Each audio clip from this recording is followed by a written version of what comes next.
it's we just invite you to come and learn and listen and ask questions. So, or participate if you want to. So thank you for being here tonight and sharing your Thursday with us. We have a set time agenda that we're going to go by, and we're going to have about 15 minutes at the end of the meeting for questions and answers. So with that, I will just thank you again for all being with us. Our first ever educational Zoom meeting with Team NPO and True Natural Oils, all represented here with the lovely Rylee and our fearless leader, Clint, and myself. So thank you again for being here. So I'll turn it over to you, Rylee. Thank you. So we are excited to talk about CBD and other cannabinoids today. We love CBD, we love cannabis, we love all the properties of the cannabis sativa plant. So today that's what we're going to talk about.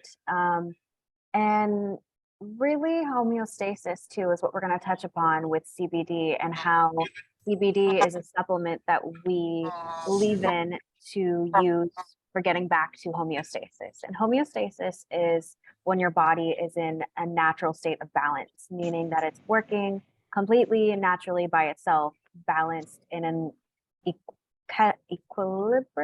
equilibrium in a state of natural health.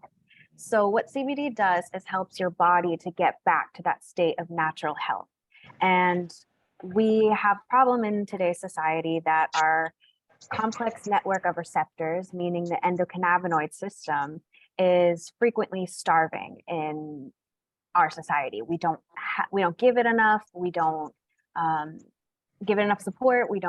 Aren't naturally healthy sometimes and experience this thing called cannabinoid deficiency. So today we're going to talk about the endocannabinoid system. And the endocannabinoid system, it's in our brain, it's in our immune system. We have it in almost every single organ of our body, and so do these pets that we're all excited to talk about as well.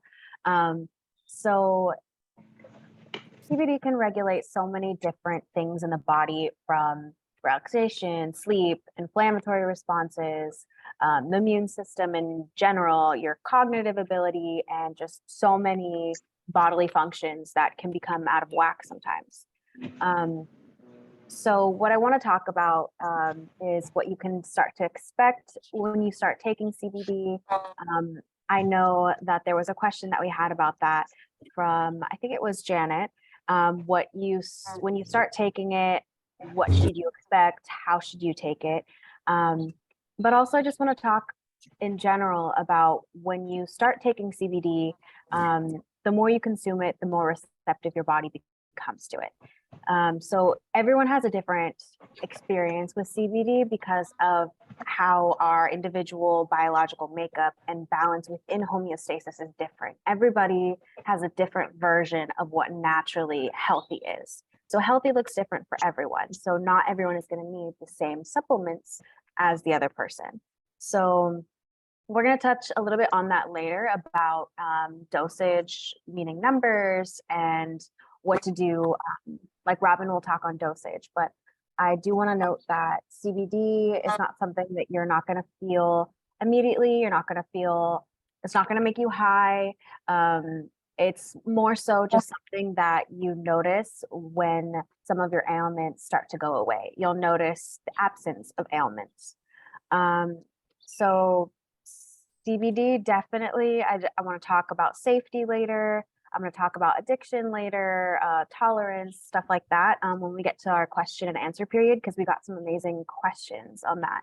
But first, I want to talk about the other cannabinoids that are in this cannabis plant, which CBD, CBN, CBG. We've talked a lot about CBD with inflammation, with sleep, with everything like that.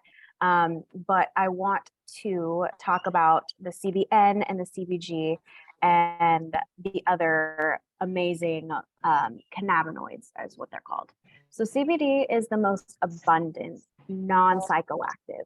Non-psychoactive meaning it doesn't affect your brain, your reality. such as something like THC would do. So CBD has been seen a lot in reducing anxiety, inflammation, pain, and mood, appetite, immunity. Immunity meaning your whole immune system, meaning inflammation. And CBG is something that is in all of our products, but it's not something that we've talked about so much. So I do want to talk a little bit more about CBG, cannabigerol. So cannabigerol is known as the stem cell or the mother cannabinoid because it's a precursor to both THC and CBD and a lot of the other cannabinoids, which there are so many other cannabinoids, hundreds that we have seen. However, we as in society have seen, but yet not yet have researched how in that direction. But for us, we use CBD, CBG in all of our products. And CBN, we also have as well in our sleep formula for our humans. But CBG, I want to say that it's known as the mother, the stem cell, because it is known for the most potent anti-inflammatory, antibacterial, neuroprotective. It's been used in an array of diseases. I'm going to post a list after this so everyone can see what the references I have, but all of these that I'm going to run through right now are all backed by research, meaning clinical studies, preclinical studies, rat or animal studies. So CBG has been seen to help with things like glaucoma, inflammatory bowel disease, cancer, Huntington disease, bladder dysfunction, antibiotic resistance, psoriasis, pain, anxiety, depression, multiple sclerosis, neurodegenerative disorders, acne, bone growth, insomnia, appetite stimulation, cardiovascular, diabetes, Parkinson's, and alcohol addiction. So CBG is the mother, like I said, the stem cell, and everything comes from that. And because of that, it's been seen to have really strong therapeutic effects, but it is also one that is found in smaller amounts in the cannabis plant. So moving on to CBN, this one is found as THC breaks down over time. And it's mildly psychoactive, and it is found in smaller amounts as well, but is more abundant as cannabis ages or is oxidized. So it's known for its sedative effects and it's been seen to help with things like insomnia, pain, and other medical conditions. And to note, CBN is only seen in our PM product for sleep. So moving on from there, I also want to note that I'm hearing some feedback from somebody's, I don't know who it is. So if everyone could maybe mute themselves, that would be appreciated. And I think I touched on what I wanted to say, and I would like to move on to Robin and dosing. Thank you. Yes. So I wanted to add just a little snippet to what Rylee was saying about our products containing CBN. We're on the cusp of releasing our very newest product called True Clinical. It's twice the strength of Fusion. It has CBD, CBG, and a tiny bit of CBN in it just for that complete entourage effect. We're launching it for people that have experience using CBD products just because of the high concentration within that little 30 ml bottle. On a personal note, I right now am giving it to a friend of mine who has been recently diagnosed with pancreatic cancer. And she is using that in her holistic regimen as she progresses through the fight for her disease. So for the product, I'm very thankful, and we all put a lot of thought into developing it. So watch for it to come out. We're just approving packaging for it, so we're very excited. So let's get right down to the very important question that everybody has is, what dose is good for my pet? And we appreciate the questions that we got in from our team and PO members earlier today. The way that I want to talk about it in a couple of different fashions, but I have studies that I have looked up on my medical journals, that I do for all the research and whatnot. And I'm going to be referencing two different journals talking about studies that they've done with different dogs and the dosages that they use. And it's a wide range. It's not your standard, 1 milligram per kilogram of body weight, given a couple times a day. They actually go in and break it down for disease treatment. Like if the dog has chronic arthritis or some sort of chronic issue that's going on that they need the CBD for. So I do want to reference this article. It's Cannabis, Cannabidiol Oils, and Tetrahydrocannabinol, What Veterinarians Need to Know. So this is from a veterinary-based clinical article. The publication is called Animals, and it was published in 2021. So out of the first study that they did was 32 dogs, and they wanted to give the dogs something to reduce or improve in pain, in their pain reduction. So where they started was actually 0.25 milligrams per kilogram, which is a very low starting dosage. What that would relate to in a 50-pound dog, because most of all of our team's dogs are on the larger side. Here comes Robert, by the way. So that would amount for this dosage for a 50-pound dog, about 5.6 milligrams of CBD. Hey, Robert. CBD. Problems with Zoom. Oh, we're just glad to see you. We're talking about dosing and what dosing is appropriate for pets. And I'm referencing a clinical article that I pulled up. So that relates to the dosing at 0.25 milligrams per kilogram is about 5.6 milligrams of CBD given. They gave it once a day for 3 days, and then they increased it to every 12 hours. The result was that there was a significant reduction in the pain in all of the subjects. 30 out of the 32 dogs experienced a reduction in pain. So that was, in my opinion, quite successful. The next group of dogs were given a slightly higher dosage at 2 milligrams up to 8 milligrams per kilogram of body weight. So again, for the example for a 50-pound dog, just, because again, I'm mentioning everybody has a dog that weighs just about that. So that would amount to about, at the 2 milligram, a lower scale per kilogram, it's 45 milligrams of CBD. So in our, that in relationship to our highest strength product for the pet line would almost be 1 full dropper full of the maximum strength. So that gives you a range of what that dosage looks like. And then the higher end, which they tested, was 8 milligrams per kilogram. That is 181 milligrams given every 12 hours.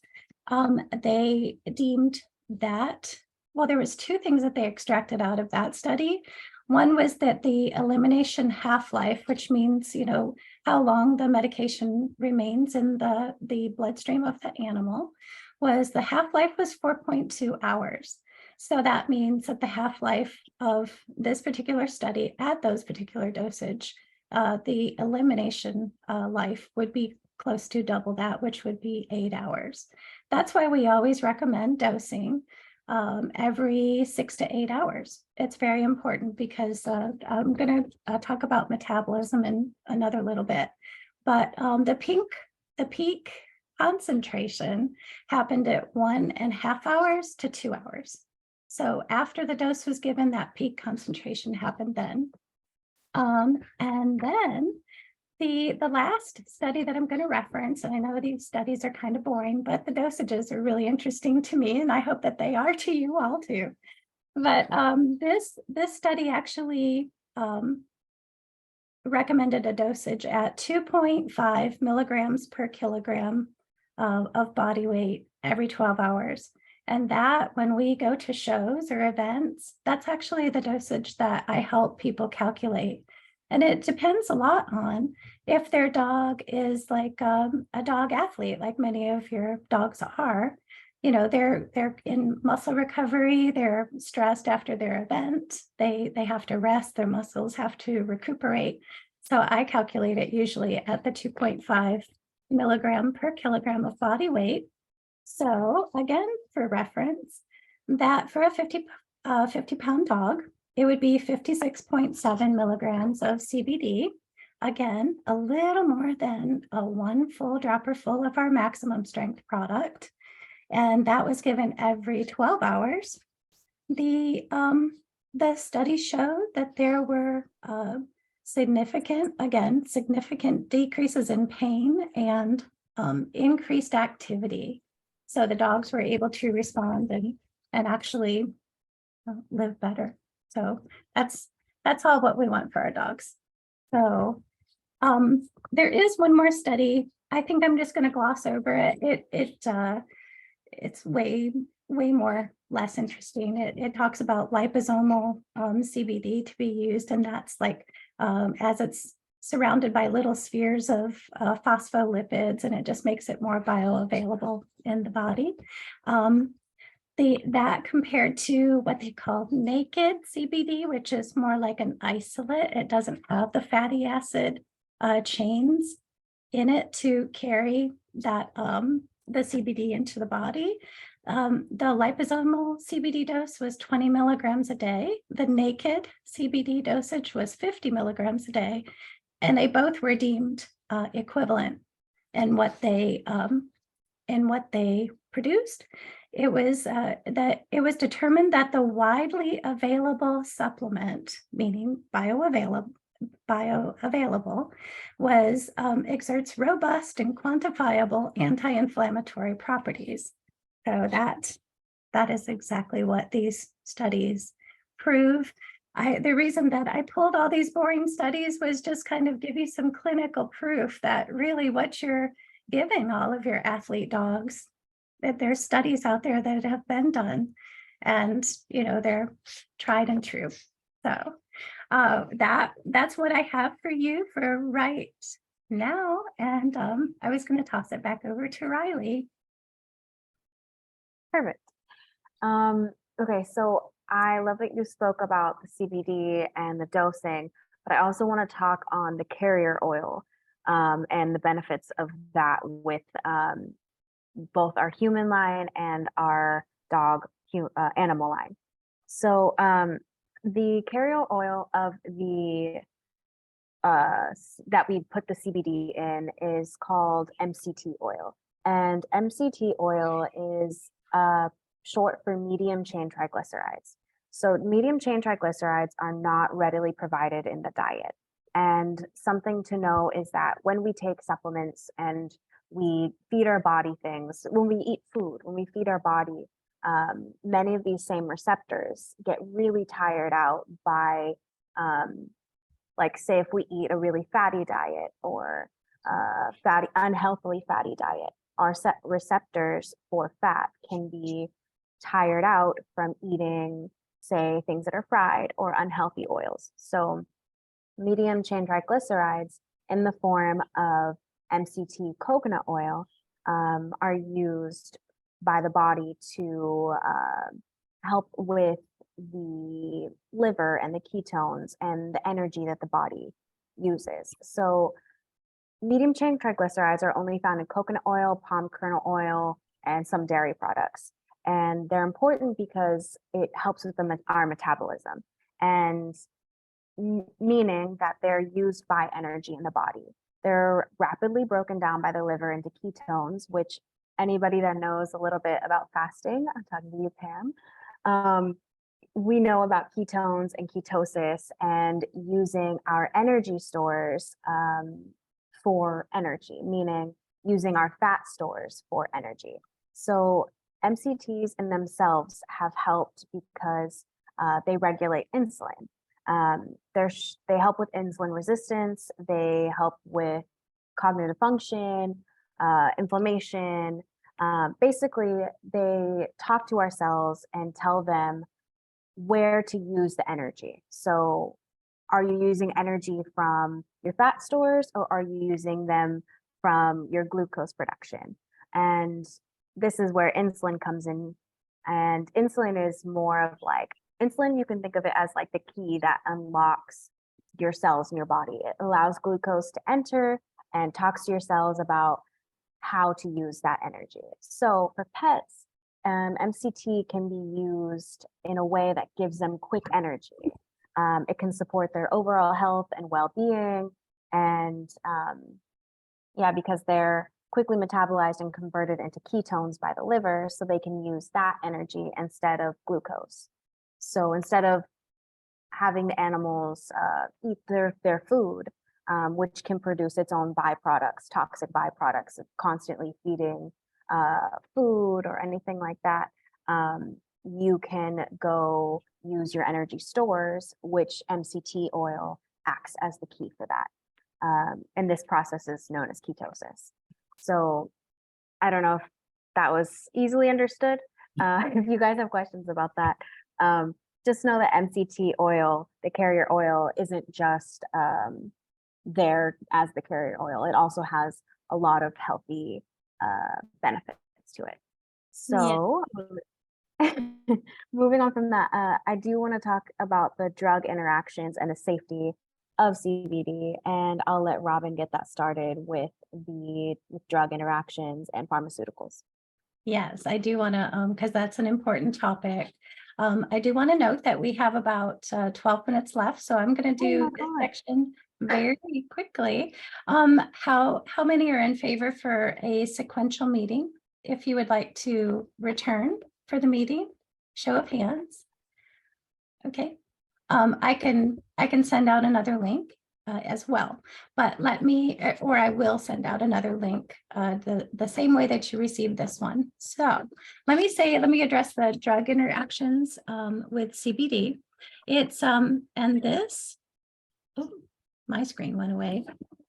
I think you can actually probably still see me. I apologize, everybody. Sorry about that. There you go. So the drug interactions are this. CBD is processed heavily through the liver. There's an enzymatic process called the cytochrome P450 process that it is metabolized. Also, the many other medications, human medications that are also processed through that pathway are statin medications for cholesterol, blood thinners like warfarin or Coumadin, and also things like Xarelto. Anything that's heavily processed in the liver is a potential drug interaction for CBD. For veterinary medications, it would be medications like Remedil for inflammation, also steroids, and many of the heart medications for our pups. So if anybody has any new medication for their pet and they want to just check with me, I'd be glad to research and see if there's any interaction with the CBD and that medication. And that goes for humans and for pets too. So I do want to talk about how the best way is to give CBD. I think we've probably covered that with most of you, but the best way is to give it is right in here in their little cheeks. So the mucosal absorption is the best way to give it. Another way to do it is to put it in the palm of your hand and have your pet lick it from the palm of your hand. That assures that you're giving all of the dosage that you intended to give. Also, a question had come up, I think, from Bill Osterline for the graduated cylinders that come in our pet products are silicone, and the graduated markings are a little hard to see. But the silicone droppers are there for a reason, so that they're not glass, and so that the pets don't chomp down if they get real excited about taking their CBD. They won't have a potential for breaking that glass. So, and the last thing that I wanted to say about the dosage to give it to them is just once you do place it in their mouth, have them not eat or drink for about 15 minutes. And that really has a chance to maximize the absorption. So that's what I had for the dosages for now, or how to give it. And I know at this point in time, I know we have safety concerns to talk about. I want to touch upon that, Rylee, and then we can. Please, yeah. I do want to talk about dosing, or going back to the safety and dosing for humans as well. I want to say that CBD has been well tolerated up to 1,500 milligrams a day in humans, according to a journal of current drug safety. So this has been the standard of the industry, is referencing this study of up to 1,500 milligrams a day, which is a lot of CBD. I doubt anyone's taking that much, probably besides Robin. But yeah, but I think that much. what did you say? Even I don't take that much, but okay. It's proven safe. Okay.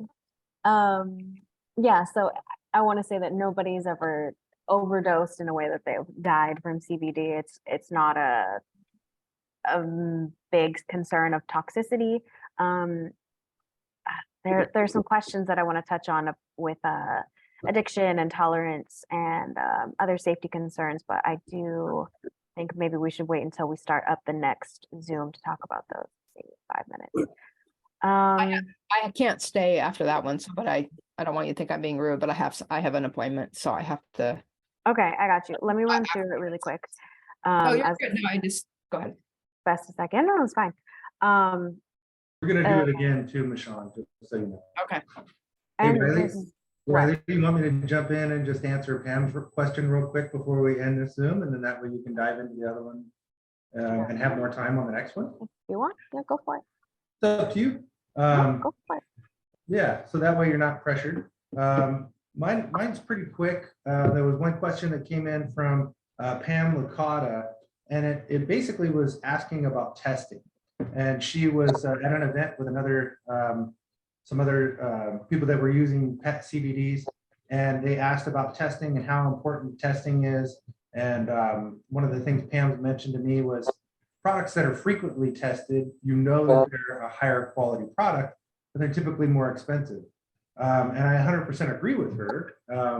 And what we do, just to kind of let you guys know, we go through typically 3 rounds of testing, depending on volumes and order sizes, a few different things. But the first test that we have done is on all of our raw products. All of our raw products are distillates or isolates, whatever we're going to be using for the development of those products, whether it's pet products or human products, is tested before it even comes in. So it comes in with a validity test for a lot of different things, for potency, for heavy metals, for toxicity, for moldicides. So it gets tested before it even comes into the lab. And then we'll do, when we start with a new base product, we'll mix a large batch, and then we'll have that, actually the lab has that sent out for testing. So then we'll validate that all the products put together hasn't developed some type of odd character. And then when we have those raw products purchased in bulk, when we start with a new batch of raw product, and when it's gone through those 2 rounds of testing, then we'll develop a shelf-ready product, and that's what we send out to you. It's got the box on it, it's got the label on it, and then it's got a best before date. And we'll test it in that, and then we'll have it photographed. And then what we do to kind of just take it to the nth degree is we have a QR code on all of our bottles and all of our boxes, where you can scan that and see the test results from what we did with that packaging and that bulk product. Now, we'll continue to use that bulk product throughout the year. So depending on how many orders we have, or how much volume basically of product that we're selling or pushing out at that point. Will depend on when we do our next test, because then it's based on when we buy bulk product and that's how the testing process goes for us. So basically, long story short, we do 3 independent rounds of testing, one before it gets to the lab, one after it hits the lab, and then one in a package ready product. And the one that's in the package ready product is ours that we pay for it. So we put that in our QR code, and then we load that up on our site so you can scan that and validate and do what they call our COA. So it's a certificate of authenticity is what it is. So sometimes we do it as frequently as 3 or 4 times a year. And sometimes depending on the bulk volume of batch that we buy, sometimes we've done it just twice a year. So there you go, Pam. That's what we do as far as testing to show you that we are definitely using the highest quality products. All the raw distillates that we do purchase all come with what they call a seed to sale chain of custody. So basically, as soon as that plant takes seed, it is documented for every gram that is taken off of that plant and turned into whatever it's going to be turned into, whether it's a raw leaf product or leafy products or turned into a distillate or an isolate. So they all come with documented seed to sale processing and chain of life. We typically don't push that out to the public, but it's there, and we do validate it. So we take everything to the nth degree as far as we can. And then just to answer the question of, yes, true CBD products are more expensive because it is a high quality product and it's not cheap to buy. So typically, if you're getting something for 10, 15, 20 bucks, more than likely it's not going to be a higher quality product, and definitely always check for a COA. So there you go, Pam. Long story short, we do a really good job and we're very proud of our process of testing. All right. Very well put, Clint. Thank you so Thanks. much. All right. I'm in the process of sending out another Zoom link. So please, if you are interested, please check your email. Thank you, Michonne. I know you can't make it to the next one. Thank you. We're going to do it again, and we're going to record these so everybody will have access to them. Great. Thank you so much. Sorry, No I can't problem. stay for another one. I just have things I got to get done. Oh, that's okay. We appreciate you showing up. See you guys, All right. the rest of you in a minute. Good night. See you in a moment. Bye-bye. Okay. I'll be back. I have